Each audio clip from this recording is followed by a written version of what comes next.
Assalamualaikum warahmatullahi wabarakatuh. Saya Dea Afriana, NPM 19160025 dari PGSD. Di sini saya akan menjelaskan materi rencana pelaksanaan pembelajaran kelas 6, tema 4, subtema 3, pembelajaran ke-1. Selanjutnya kita akan masuk ke materi. Bagaimana kita dapat bersaing di tingkat dunia tanpa meninggalkan kebudayaan lokal yang menjadi identitas bangsa Indonesia. Globalisasi dan cinta tanah air. Globalisasi adalah masa di mana arus informasi begitu cepat menyebar ke berbagai belahan dunia. Kebudayaan dan gaya hidup dari berbagai penjuru dunia kemudian dengan mudah dapat kita ketahui. Kondisi tersebut akan memudahkan generasi Indonesia meniru keberagaman kebudayaan asing tersebut.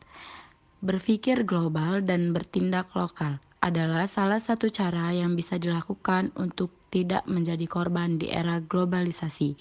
Sebagai bangsa Indonesia, kita harus melestarikan nilai-nilai luhur budaya kita yang kemudian digunakan untuk dapat bersaing di tingkat dunia. Selanjutnya, bacalah teks eksplanasi ilmiah berikut dengan teliti. Indonesia luncurkan program Akademi Energi Surya pertama di Asia Tenggara. Departemen Teknik Elektro Fakultas Teknik Universitas Indonesia meluncurkan Solar Academy pertama di Asia Tenggara, yaitu Institusi Pendidikan dan Pelatihan Tenaga Surya. Peluncuran ini ditandai dengan penyelenggaraan seminar Solar Energy for Our Future pada Selasa 24 Juli 2012 di Universitas Indonesia. Seminar dihadiri oleh para pakar energi dari Jerman, wakil dari ASEAN, serta pemerintah selaku penentu kebijakan energi nasional. Seminar membahas tentang potensi perkembangan serta penggunaan energi terbarukan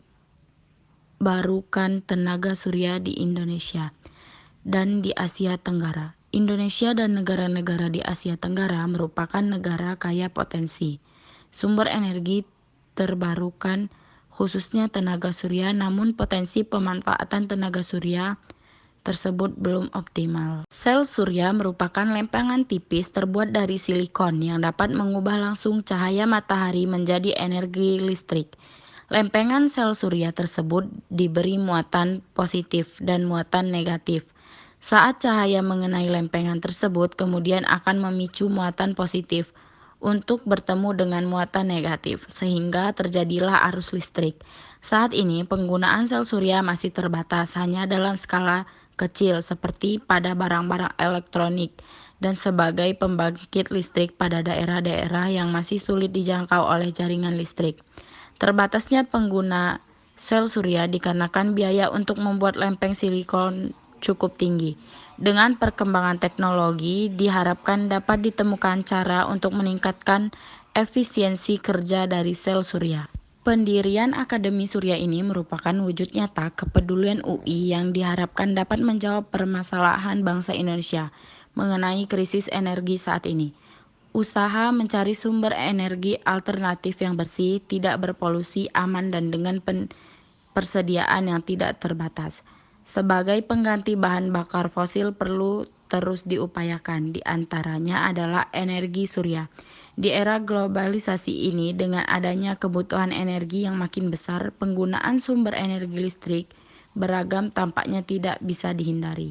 Dari teks eksplanasi tersebut terdiri dari 3 paragraf, yaitu topik masalah, deret penjelas, dan simpulan dan penjelasan atau pendapat pribadi penulis. Yang pertama, topik masalah. Peluncuran Solar Academy pertama di Indonesia Tenggara oleh Departemen Teknik Elektro Fakultas Teknik Universitas Indonesia. Deretan penjelas. Sel surya merupakan lempengan tipis berbahan silikon yang mampu mengubah cahaya matahari menjadi listrik. Lempeng sel surya yang telah diberi muatan positif dan negatif dapat menghasilkan listrik jika terkena cahaya. Karena biaya pembuatan lempeng silikon cukup tinggi, pembuatan penggunaan sel surya masih kecil seperti pada peralatan elektronik atau sebagai sumber listrik di daerah yang belum dijangkau jaringan listrik. Simpulan dan pesan. Pendirian Akademik Surya oleh UI diharapkan dapat menjawab masalah krisis energi akibat kebutuhan energi era globalisasi yang semakin besar. Sel surya dapat menjadi energi alternatif pengganti bahan bakar fosil karena bersih, aman, dan tersedia tanpa batas. Lalu, bagaimana kerjasama Indonesia dengan negara-negara Asia Tenggara tersebut di era globalisasi ini? Bagaimana peran Indonesia dalam kerjasama tersebut? Kerjasama Indonesia dengan negara-negara di Asia Tenggara di bidang sosial budaya di masa globalisasi. Bentuk kerjasama, ilmu pengetahuan dan teknologi. Pembentukan ASEAN COS, mendirikan organisasi SEAMEO, mengadakan pertemuan ASEAN SCREED, dan memajukan ilmu pengetahuan dan teknologi ASEAN. Peran Indonesia dalam hubungan kerjasama dengan negara di Indonesia Tenggara. Berperan dalam pembentukan ASEAN COS, menjadi anggota aktif SEAMEO, menjadi tuan rumah pertemuan SCREED, dan bersedia berbagai fasilitas antar negara anggota untuk perkembangan iptek. Nah, selanjutnya di era globalisasi ini semakin banyak teknologi canggih yang ditemukan.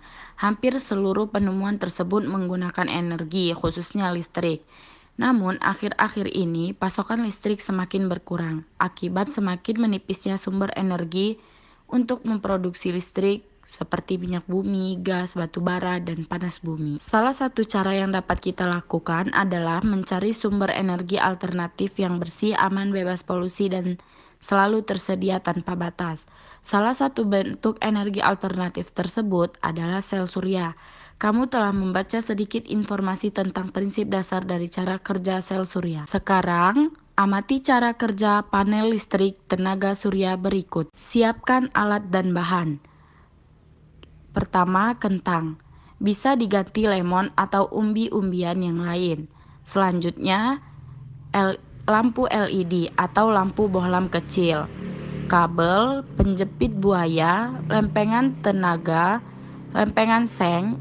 Untuk pengganti tembaga dan seng dapat digunakan isi dalam baterai yang biasanya berwarna hitam. Langkah percobaan. Pertama, tusukkan lempeng tembaga dan seng ke dalam kentang mentah. Selanjutnya, jepitkan kabel kepada lempengan tersebut dan hubungkan dengan lampu. Lalu lihat nyala lampu yang terjadi. Jika nyala lampu belum kelihatan, maka tambah kentang tersebut agar arus listrik yang dihasilkan bertambah. Simpulan. Kentang mengandung cairan elektrolit yang dapat menghasilkan energi listrik sehingga lampu dapat menyala. Demikian video rencana pelaksanaan pembelajaran dari saya. Wassalamualaikum warahmatullahi wabarakatuh.